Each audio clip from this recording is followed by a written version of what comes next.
Mengubah sebuah kemungkaran dengan tangan, itu simbol dari power. Siapa yang punya power? Penguasa.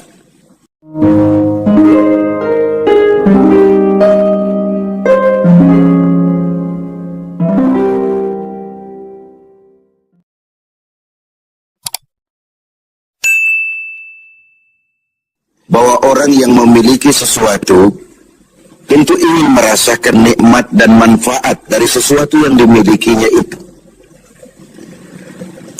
Apa gunanya punya radio bagus kalau telinga tuli?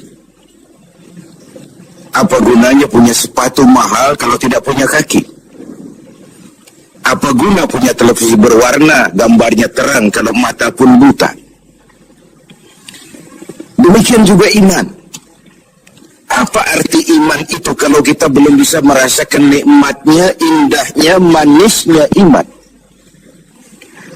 Orang yang merasakan manisnya iman, manis rasanya ketika dia sujud. Manis rasanya ketika dia berlapar dan berhaus melaksanakan ibadah puasa. Manis rasanya ketika dia harus menginfakkan sebagian dari harta yang dimilikinya. Manis ketika dia melaksanakan wukuf di padang Arafah, berhaji untuk Allah. Manis melaksanakan apapun yang menjadi tuntutan dari nilai imannya itu. Untuk bisa merasakan nikmatnya, manisnya, indahnya iman, Rasulullah Sallallahu Alaihi Wasallam mengajarkan kepada kita salasun man kunna fihi wajada halawatal iman. Ada 3 perkara. Siapa yang mempunyai 3 hal ini, 3 perkara ini, ia akan bisa merasakan manisnya iman, indahnya iman, nikmatnya iman. Apa yang 3 itu? Pertama, ayyakuna Allah wa rasuluh ahabba ilaihi mimma siwahuma. Seseorang yang cintanya kepada Allah dan Rasulnya di atas segalanya. Kita diberikan hati, dalam hati bertumpu sejuta rasa. Apa yang paling dominan di hati, itulah yang jadi kecenderungan kita. Bahwa kita cinta harta benda, tentu. Kita cinta tanah air, itu pun bagian dari iman. Kita cinta pangkat dan jabatan, wajar. Kita cinta anak dan istri, iya. Dan agama pun tidak melarang, persilahkan. Cintailah apa yang perlu kau cintai. Mencintai tanah air, mencintai bangsa dan negara, mencintai harta benda, mencintai anak istri, mencintai teman, pangkat, jabatan, persilahkan. Tapi kan cinta kepada alam dan seluruh isinya dibatasi oleh kesadaran. Pada suatu saat kita akan berpisah. Cinta kita kepada harta, entah si harta dulu hilang di gondol maling, entah kita dulu meninggalkan harta itu. Cinta kita kepada pangkat dan jabatan ada waktunya. Cinta kita kepada anak istri sekalipun ada saatnya. Inilah batas kesadaran itu, supaya dia jangan berurat dan berakar di hati. Kepada Allah dan Rasulnya kita tidak akan pisah selamanya. Kesana idealnya kita memperbanyak rasa cinta ini. Ketika terjadi perang Tabuk, baginda Rasul melakukan mobilisasi dana. Semua sahabat memberikan sumbangannya. Datanglah seorang sahabat, Sayyidina Abu Bakar Siddiq radhiyallahu anhu, memberikan harta bendanya. Begitu banyak sampai Rasul bertanya, hal tarakta li ahlika syai'an ya Abu Bakar? Begini banyak yang kau bawa ini Abu Bakar, kau belanjakan di jalan Allah untuk kepentingan perang Tabuk, mempertahankan akidah. Apa buat keluargamu sudah kau tinggalkan sesuatu untuk kehidupan mereka? Beliau senyum, na'am, taraktu lahumullaha wa rasulah. Benar, sudah aku tinggalkan buat keluargaku. Apa yang ditinggalkan? Aku tinggalkan kepada mereka Allah dan Rasulnya. Cinta kepada Allah dan Rasulnya, itu yang aku tinggalkan kepada keluargaku. Adapun harta, semuanya aku belanjakan di jalan Allah untuk kepentingan mempertahankan keyakinan. Ini adalah sebuah contoh Orang yang cintanya kepada Allah dan Rasulnya di atas segalanya. Harta itu, pangkat dan jabatan itu, semua kekayaan materi yang kita miliki itu, kalau sudah memenuhi panggilan Allah dan Rasulnya, semua mengalir. Semua mengalir. Dari sana dia datang dan ke sana juga dia akan kembali. Inilah keyakinan terhadap inna lillahi wa inna ilaihi raji'un. Dari Allah segalanya datang, ke jalan Allah juga, kepada Allah juga semuanya akan kembali. Jadi kalau cinta ini sepenuhnya sudah kita gantungkan kepada alam dan isinya, cinta benar kita kepada pangkat dan jabatan, sehingga sulit melepaskannya, akhirnya terkena penyakit megalomania, sindrom, power syndrome. Sulit balik jadi orang biasa, sudah kadang jadi pejabat tinggi. Sulit melepas pangkat dan jabatan, dengar mau ada mutasi, gerasak gerusuk, cari mbah ini, cari mbah itu. Bawa ayam putih, bawa kambing hitam, macam-macam dilakukan. Sebagai cermin bahwa jabatan itu berakar di hati, sulit untuk melepaskannya.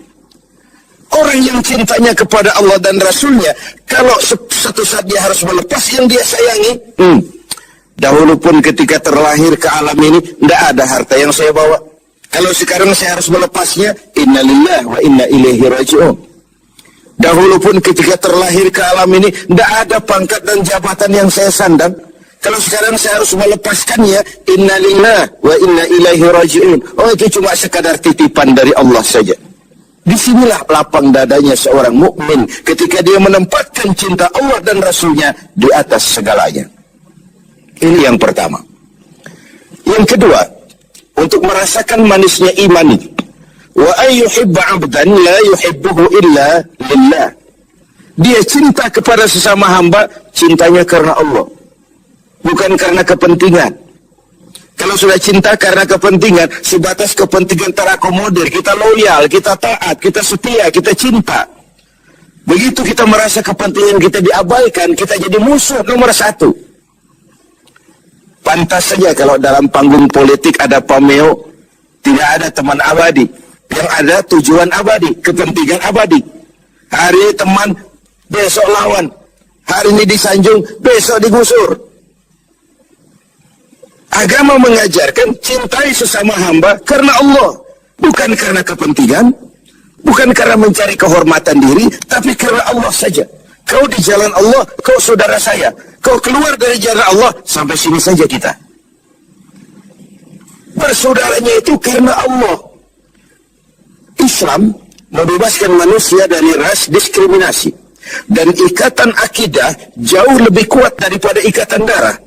Tidak ada persaudaraan yang lebih kokoh selain persaudaraan yang diikat dengan nilai-nilai akidah. Saya sih tahu mabuk itu haram, cuma saya ngormatin teman. Ngormatin teman, ikut minum.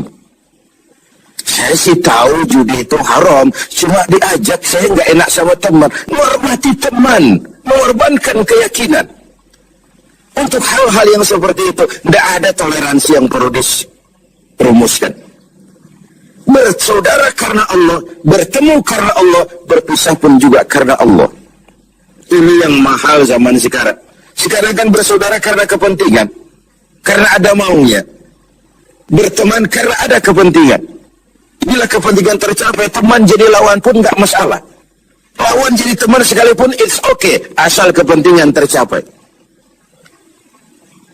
Nah, nuansa Ramadan mempertemukan kita dalam ikatan jalinan karena Allah semata-mata. Bertemu ya karena Allah, berpisah pun juga karena Allah. Ikatan kekeluargaan kita sebagai bangsa memang nyaris rapuh. Berbagai konflik di daerah belum kunjung selesai. Baik yang bernuansakan agama, etnis, dan macam-macam lagi. Di Papua sana, di Poso sana, bahkan di kota-kota besar masih sering terjadi bentrokan antar kampung, antar tetangga, antar wilayah. Lalu keroyokan, rame-rame, menyatakan identitasnya pada proporsi yang salah sebenarnya. Bertemu karena Allah, Berpisah juga karena Allah. Persaudaraan semacam itu melahirkan kenikmatan iman. Kenapa? Karena imanlah yang mengayomi itu semua. Yang ketiga terakhir, untuk bisa merasakan manisnya iman, wa ayyakraha ayyauda fil kufri ba'da idh anqazahu Allah minhu kama yakrahu ayyukzafa finnar.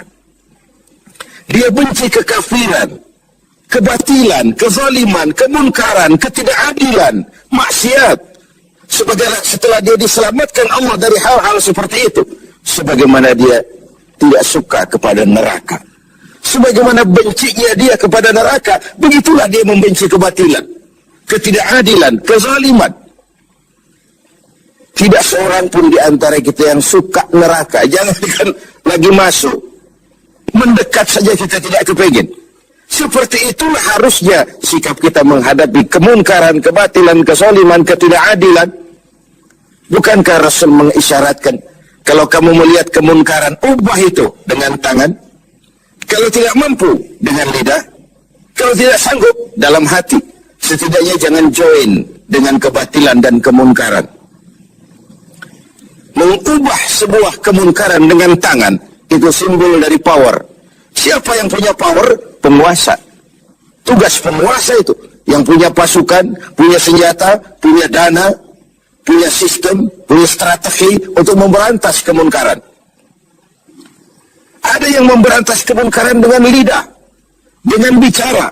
Para ulama, para mubalik, para kiai, para wakil-wakil rakyat di DPR sana mencegah yang munkar dengan lidah, bicara, sampaikan apa yang menjadi aspirasi rakyat.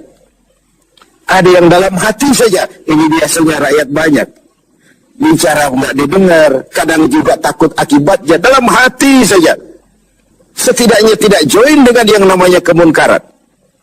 Karena ketika yang ma'ruf berjalan, yang munkar juga berjalan, sama-sama berjalannya, lalu hukuman datang kepada yang munkar ini, yang ma'ruf pun akan terkena juga dampak dan akibatnya. Inilah makna pernyataan Quran, wattaqu fitnatan la tusibanna allazina zalamu minkum khassah. Takutlah musibah, bencana yang kalau datang tidak hanya menimpa orang-orang yang zalim di antara kamu, yang baik pun akan terkena juga dampaknya. Karena itu setiap kita mempunyai kewajiban moral untuk menjaga kemaslahatan umum.